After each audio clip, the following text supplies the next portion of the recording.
Dengarkan baik-baik, jangan skip, jangan anggap ini kebetulan. Kalau kamu mengklik ini, itu bukan karena algoritma.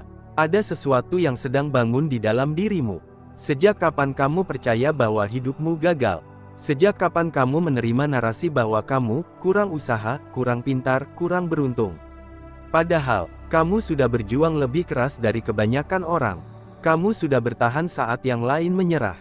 Kamu sudah melewati fase hidup yang bahkan tak semua orang sanggup membayangkannya. Lalu kenapa hasilnya selalu terasa tidak sepadan? Inilah pertanyaan yang tidak pernah dijawab dengan jujur. Karena kalau kamu tahu jawabannya, kamu tidak bisa dikendalikan lagi. Kamu mungkin tidak sadar, tapi sejak kecil kamu diajari satu kebohongan paling halus. Bahwa kegagalanmu adalah salahmu sepenuhnya.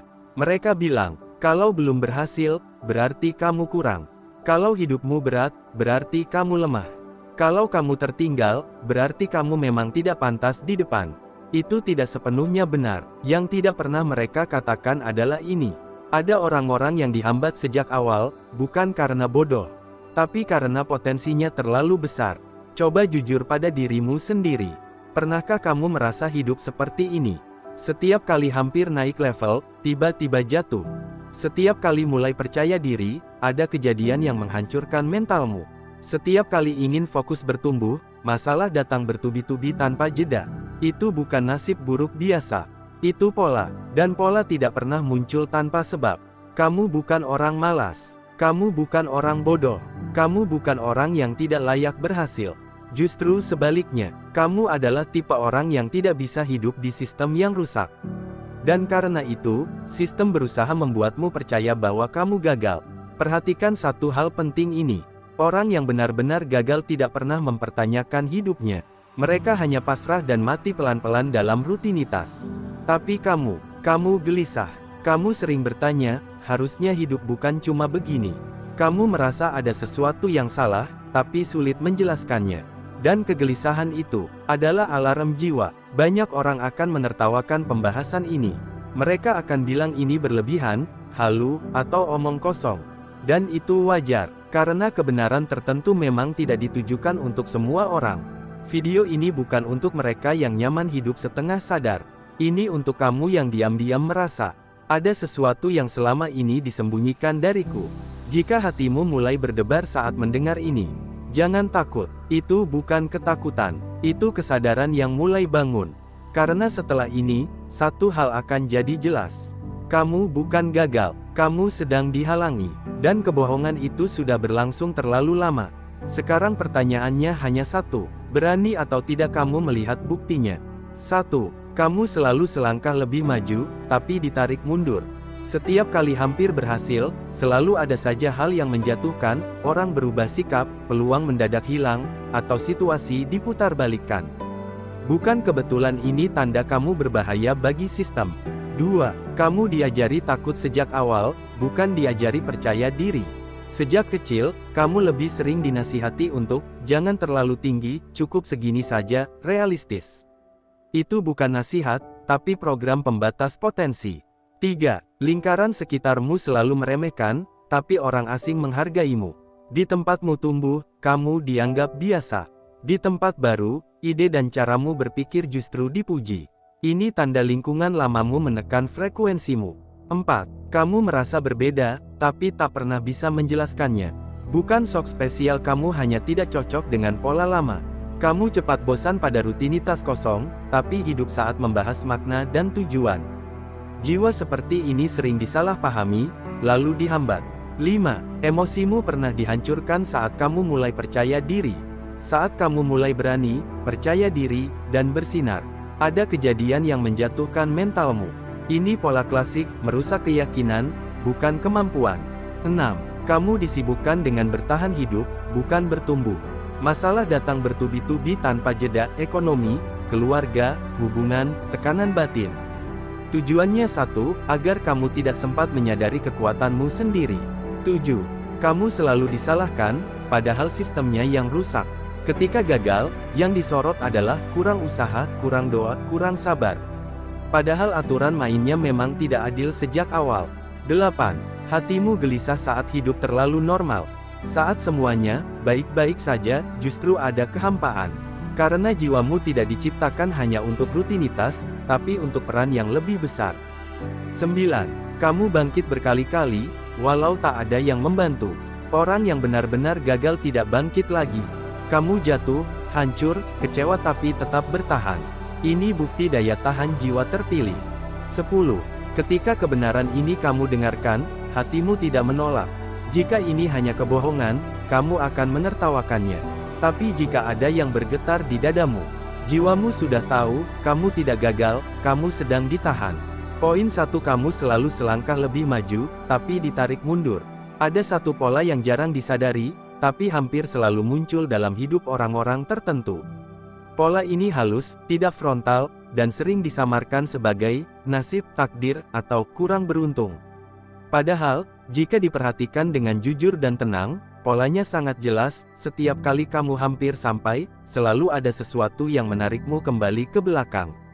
Bukan jatuh di awal, bukan gagal sebelum mencoba, tapi gagal tepat ketika harapan mulai nyata. Coba ingat kembali momen-momen penting dalam hidupmu. Saat kamu mulai menemukan arah. Saat kamu mulai percaya diri. Saat kamu merasa, sepertinya kali ini akan berbeda. Justru di titik itulah gangguan datang. Bisa dalam bentuk orang yang tiba-tiba berubah, kesempatan yang mendadak hilang, kesalahan kecil yang dibesar-besarkan, atau situasi tak terduga yang menghancurkan ritme hidupmu. Ini bukan sekadar sial, karena kalau ini hanya sial, seharusnya acak. Tapi yang kamu alami berpola. Orang yang benar-benar tidak punya potensi biasanya gagal sejak awal. Mereka berhenti di tahap mimpi. Mereka ragu sebelum melangkah. Mereka menyerah sebelum mencoba. Tapi kamu berbeda. Kamu selalu sampai di ambang pintu. Dan justru di sanalah kamu dijatuhkan.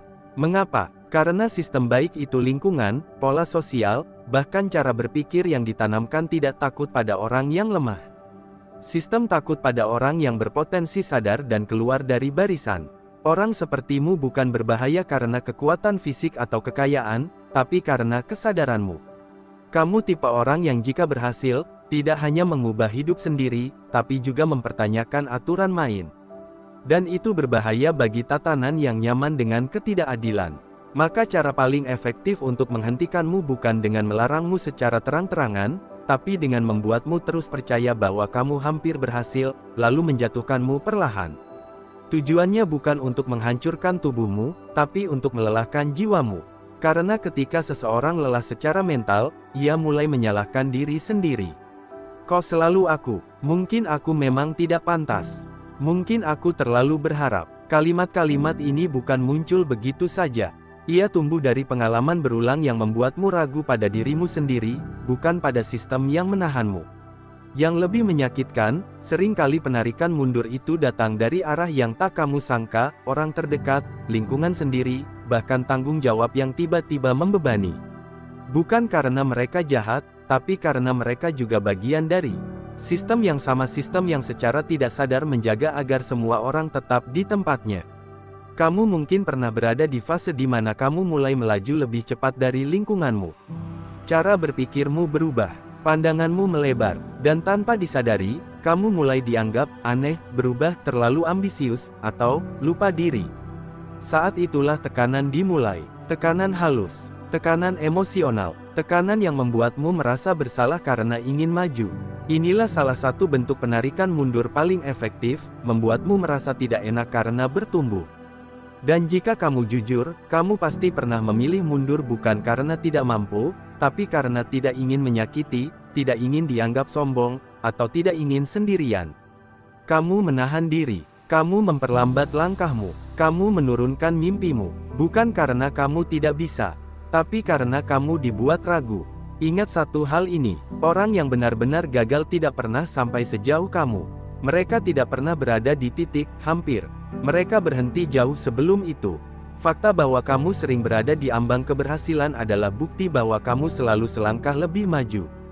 Dan fakta bahwa kamu terus ditarik mundur adalah bukti bahwa ada sesuatu atau seseorang yang tidak siap melihatmu benar-benar sampai. Poin 2, kamu diajari takut sejak awal, bukan diajari percaya diri. Hambatan paling kuat dalam hidup manusia bukanlah kemiskinan, bukan kurangnya koneksi, bahkan bukan kegagalan. Hambatan paling kuat adalah takut yang ditanamkan sejak dini. Bukan takut alami, tapi takut yang diajarkan. Sejak kecil, banyak orang tidak dibesarkan untuk mengenal potensi dirinya, tapi untuk menyesuaikan diri. Bukan untuk bermimpi besar, tapi untuk realistis. Bukan untuk percaya pada suara hati, tapi untuk ikut aturan. Kalimat-kalimatnya terdengar bijak, padahal efeknya menghancurkan pelan-pelan. Jangan terlalu tinggi nanti jatuh. Yang penting aman. Jangan beda sendiri. Sudah, ikuti saja alurnya. Tidak ada yang salah dengan nasihat itu jika ditempatkan dengan benar. Tapi masalahnya, nasihat itu diberikan tanpa pernah mengajarkan keberanian. Akibatnya, kamu tumbuh dengan satu keyakinan bahwa sadar, bahwa aman lebih penting daripada berkembang, dan diterima lebih penting daripada jujur pada diri sendiri. Kamu tidak diajari bagaimana mempercayai intuisi. Kamu tidak diajari bagaimana berdiri tegak dengan pilihan sendiri. Kamu tidak diajari bahwa gagal itu bagian dari proses, bukan bukti ketidakmampuan. Yang diajarkan hanyalah satu hal, takut salah. Takut mengecewakan. Takut dianggap bodoh. Takut dicap tidak tahu diri. Takut ini tidak terlihat, tapi ia mengendalikan hampir semua keputusan hidupmu. Kamu mungkin berpikir kamu memilih jalan tertentu karena itu yang terbaik. Padahal seringkali kamu memilihnya karena itu yang paling tidak menakutkan. Inilah kebohongan paling rapi yang pernah diajarkan, bahwa rasa takut adalah kewajaran, padahal yang normal adalah belajar mengelola takut, bukan tunduk padanya. Orang yang percaya diri bukan orang yang tidak takut, tapi orang yang tidak membiarkan takut menentukan arah hidupnya. Sayangnya, kamu tidak pernah diajari itu. Kamu diajari patuh sebelum diajari berpikir. Kamu diajari menunggu sebelum diajari bergerak. Kamu diajari menerima sebelum diajari mempertanyakan. Dan ketika suatu hari kamu merasa ragu pada dirimu sendiri, kamu mengira itu kelemahan pribadimu. Padahal itu adalah hasil latihan bertahun-tahun. Latihan untuk tidak terlalu yakin. Latihan untuk selalu meminta izin. Latihan untuk meragukan suara hatimu sendiri. Inilah sebabnya mengapa ketika kesempatan besar datang, kamu sering justru mundur. Bukan karena tidak mampu, tapi karena ada suara kecil di kepalamu yang berkata, "Siapa kamu?" Suara itu bukan milikmu, itu adalah suara yang ditanamkan. Ironisnya, dunia justru dikuasai oleh orang-orang yang sejak awal diajari percaya diri, meski kadang tanpa kemampuan sepadan. Sementara kamu, yang punya kapasitas, justru sibuk meragukan diri sendiri. Dan disitulah penipuan terbesar terjadi. Kamu dibuat percaya bahwa rasa takut itu kehati-hatian, padahal seringkali itu penjara. Penjara yang membuatmu tidak pernah benar-benar melangkah penuh. Namun ada satu tanda penting bahwa semua ini mulai retak, kegelisahanmu. Kegelisahan itu muncul karena jiwamu tahu ada yang tidak beres. Bahwa hidup seharusnya tidak sekadar bertahan. Bahwa dirimu diciptakan bukan hanya untuk aman, tapi untuk bermakna. Dan saat kamu mulai membaca, mendengar, atau merenungkan hal-hal seperti ini, bukan kebetulan jika hatimu terasa tersentuh. Itu bukan sugesti, itu adalah ingatan batin yang mulai kembali. Karena jauh di dalam dirimu, sebelum rasa takut itu ditanamkan, ada versi dirimu yang berani. Dan versi itulah yang selama ini dihalangi. Poin 3, lingkaran terdekatmu meremehkan, tapi orang asing justru menghargaimu. Ada satu pengalaman yang hampir selalu dialami oleh orang-orang dengan potensi besar, tapi jarang dibicarakan secara jujur. Kamu justru tidak dihargai di tempat kamu tumbuh, sementara orang-orang yang baru mengenalmu bisa melihat nilaimu dengan lebih jernih. Ini membingungkan, dan sering kali menyakitkan. Di rumah, kamu dianggap biasa saja. Di lingkungan lama, ide-ide kamu diremehkan. Pendapatmu sering dipotong, disepelekan, atau tidak dianggap penting. Namun anehnya, ketika kamu berada di lingkungan baru, entah itu komunitas lain, tempat kerja baru, atau bahkan interaksi singkat dengan orang asing, responnya berbeda. Mereka mendengarkan, mereka tertarik, mereka melihat sesuatu yang selama ini tidak pernah diakui di sekitarmu sendiri. Ini bukan kebetulan, ini bukan sugesti, ini fenomena psikologis dan sosial yang nyata. Lingkaran terdekat seringkali melihatmu bukan sebagai dirimu hari ini, tapi sebagai versi lama yang mereka kenal. Mereka sudah terbiasa dengan peranmu. Dan ketika kamu mulai bertumbuh keluar dari peran itu, muncul ketegangan yang tidak selalu disadari. Bukan karena mereka jahat, Tapi karena perubahanmu mengganggu keseimbangan lama. Saat kamu naik, secara tidak langsung kamu menunjukkan bahwa stagnasi itu pilihan, bukan takdir. Dan itu membuat tidak nyaman. Maka respons paling aman bagi lingkungan adalah mengecilkanmu, bukan mengakui pertumbuhanmu. Kalimatnya sering samar, terdengar bercanda, bahkan dibungkus kepedulian, "Ah, kamu mah terlalu mikir. Dari dulu juga begitu, ngapain sih ribet?" Padahal maknanya jelas, kembali saja ke ukuran lama. Lingkaran yang tidak siap dengan versi barumu akan berusaha menahanmu tetap kecil, agar mereka tidak perlu menyesuaikan diri. Dan jika kamu peka, kamu akan merasakannya sebagai tekanan halus yang membuatmu ragu untuk mengekspresikan potensi penuhmu. Sebaliknya, orang asing tidak punya kepentingan menjaga peran lamamu. Mereka melihatmu apa adanya, mereka tidak terikat dengan sejarahmu. Maka yang mereka nilai adalah energi, cara berpikir, dan kapasitasmu saat ini. Inilah sebabnya mengapa banyak orang hebat justru berkembang jauh dari kampung halaman atau lingkungan awalnya. Bukan karena membenci asalnya, tapi karena frekuensi batinnya tidak lagi cocok. Jika kamu sering merasa mengecil saat berada di lingkungan tertentu, tapi mengembang saat berada di tempat lain, itu tanda penting. Bukan kamu yang salah. Bisa jadi lingkaran itu terlalu sempit untuk versi dirimu yang sekarang. Dan ketika kamu mulai menyadari ini, satu hal menjadi jelas, selama ini kamu bukan tidak berharga, kamu hanya berada di tempat yang tidak mampu melihat nilaimu. Poin 4, kamu merasa berbeda, tapi tak pernah bisa menjelaskannya. Perasaan ini sulit dijelaskan dengan kata-kata, tapi sangat nyata. Sejak lama, mungkin sejak kecil, ada bagian dalam dirimu yang selalu merasa tidak sepenuhnya cocok. Bukan tidak bisa beradaptasi, tapi seperti sedang memakai baju yang ukurannya tidak pas. Kamu bisa tertawa bersama orang lain. Kamu bisa menjalani rutinitas. Kamu bisa terlihat normal. Namun di dalam, selalu ada suara sunyi yang bertanya, apakah hidup hanya seperti ini? Apakah ini semua? Perbedaan ini bukan soal merasa lebih hebat. Justru seringkali sebaliknya. Kamu mungkin merasa aneh, terasing, bahkan bertanya-tanya apakah ada yang salah denganmu. Karena kamu tidak menemukan kata yang tepat untuk menjelaskan kegelisahan itu. Kamu hanya tahu satu hal, kamu tidak sepenuhnya cocok dengan pola hidup yang dianggap normal. Rutinitas kosong membuatmu cepat lelah. Obrolan dangkal membuatmu hampa. Tujuan yang hanya soal materi terasa tidak cukup. Ini bukan karena kamu sok dalam atau merasa istimewa. Ini karena orientasi jiwamu berbeda. Kamu cenderung mencari makna, bukan sekadar hasil. Kamu ingin memahami, mengapa, bukan hanya, bagaimana. Sayangnya, dunia jarang ramah pada tipe seperti ini. Orang yang berpikir berbeda sering dilabeli, kebanyakan mikir, tidak praktis, terlalu sensitif. Akhirnya, kamu belajar satu hal yang berbahaya, menyembunyikan keaslianmu. Kamu menyesuaikan diri, kamu menekan pertanyaan, kamu belajar untuk diam agar tidak dianggap aneh. Namun perasaan berbeda itu tidak pernah benar-benar hilang. Ia hanya terpendam, dan suatu saat, ia muncul sebagai kegelisahan, kelelahan mental, atau rasa hampa yang sulit dijelaskan. Inilah bentuk penghalangan yang paling sunyi, membuatmu menjauh dari dirimu sendiri. Kamu tidak disuruh berhenti, kamu tidak dilarang bermimpi, kamu hanya dibuat lupa siapa dirimu sebenarnya. Dan karena kamu tidak punya bahasa untuk menjelaskannya, kamu mengira itu kelemahan. Padahal itu adalah tanda kepekaan batin. Kepekaan yang jika diarahkan dengan benar, justru menjadi kekuatan besar. Orang-orang seperti ini seringkali baru bangun setelah mengalami tekanan berat, kegagalan besar, atau momen refleksi mendalam. Karena hanya saat itulah kebisingan dunia mereda, dan suara batin kembali terdengar. Jika kamu merasa berbeda tanpa tahu alasannya, itu bukan karena kamu rusak. Bisa jadi karena kamu tidak diciptakan untuk berjalan di jalur yang sama.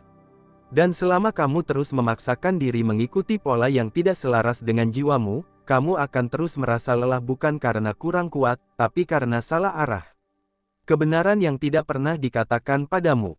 Sekarang, jika kamu menoleh ke belakang dan melihat hidupmu dengan sudut pandang baru, satu hal seharusnya mulai terasa jelas, ceritamu tidak acak. Terlalu banyak pola untuk disebut kebetulan. Terlalu konsisten untuk dianggap nasib buruk semata. Kamu bukan orang yang berhenti sebelum mencoba. Kamu bukan orang yang tidak punya kemampuan. Kamu bukan orang yang hanya duduk menunggu keajaiban. Kamu adalah orang yang terus bergerak meski berkali-kali ditarik mundur.